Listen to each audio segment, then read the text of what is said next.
And also ఇందాక మీరు కొన్ని కాంపిటేటివ్ ఎగ్జామ్స్ ని మెన్షన్ చేశారు.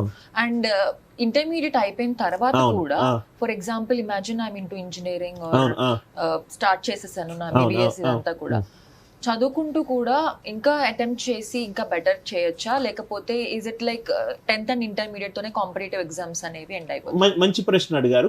కొన్ని మనకు స్టేట్ లెవెల్ జాబ్స్, కొన్ని సెంట్రల్ లెవెల్ జాబ్స్ +2 క్వాలిఫికేషన్ తోటి కూడా ఉన్నాయి. Classical question SSC CHSL examination. కొన్ని క్లరికల్ క్యాడర్లో ఇప్పుడు ఒక గవర్నమెంట్ జాబ్స్ కనుక చూస్తే కొన్ని క్లరికల్ క్యాడర్లో, కొన్ని అడ్మిన్ క్యాడర్లో, కొన్ని మేనేజర్ క్యాడర్లో, కొన్ని డెసిషన్ మేకింగ్ క్యాడర్లో డిఫరెంట్ లెవెల్ ఆఫ్ పొజిషన్స్లో డిఫరెంట్ క్రైటీరియా తోటి ఉంటుంది. సో +2 తోటి కూడా కొన్ని ఎగ్జామ్స్ ఉన్నాయి. కానీ ఇప్పుడు ప్రస్తుతం Z 21st సెంచరీ కిడ్స్ ఏంటంటే, ఇప్పుడు నేను చాలా ఇంజనీరింగ్ కాలేజెస్ తిరుగుతూ ఉంటాను.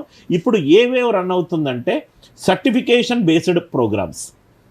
అంటే ఇప్పుడు మనకు NPTEL ద్వారా IIT నుంచి కూడా మనం చాలా కోర్సెస్, IIT మద్రాస్ నుంచి కూడా కోర్సెస్ చేయొచ్చు. T-Hubలోకి వెళ్ళి మనం ఇంక్యుబేషన్ ప్రోగ్రామ్స్ చేయొచ్చు. సో మనకు వరల్డ్ అనేది ఇప్పుడు ఏదో అన్రీచబుల్ ఎలిమెంట్ కాకుండా we can get access to it. ఇప్పుడు నేను మీతో మాట్లాడుతున్నప్పుడు ఒక హైదరాబాదీ టీచర్ని నేను ఒక హార్వర్డ్ ప్రోగ్రామ్కి ఆల్మోస్ట్ 9 నెలల ప్రోగ్రామ్కి వెళ్తున్నాను. When learner is ready, opportunities will come. మంచి ప్రశ్న. +2 తర్వాత కొన్ని గవర్నమెంట్ జాబ్స్ ఉన్నాయి, ప్రైవేట్ జాబ్స్ కూడా ఎలా ఉన్నాయి, కానీ అవి బేసిక్ లెవెల్ ఒక 12,000 నుంచి 22,000 జీతం వరకు ఉంటుంది. మనీ, పవర్, ఫేమ్, పొజిషన్ కనుక మెటీరియలిస్టిక్ అనుకుంటే గ్రాడ్యుయేషన్ తర్వాత చేయడము బెటర్ జాబ్. ఇప్పుడు SSC CGL ఇన్కమ్ ట్యాక్స్ ఆఫీసర్కి వచ్చే జీతము, SSC CHSL క్లర్క్ వచ్చే జీతము ఆల్మోస్ట్ 3 నుంచి 5 రెట్ల డిఫరెన్స్ ఉంటుంది.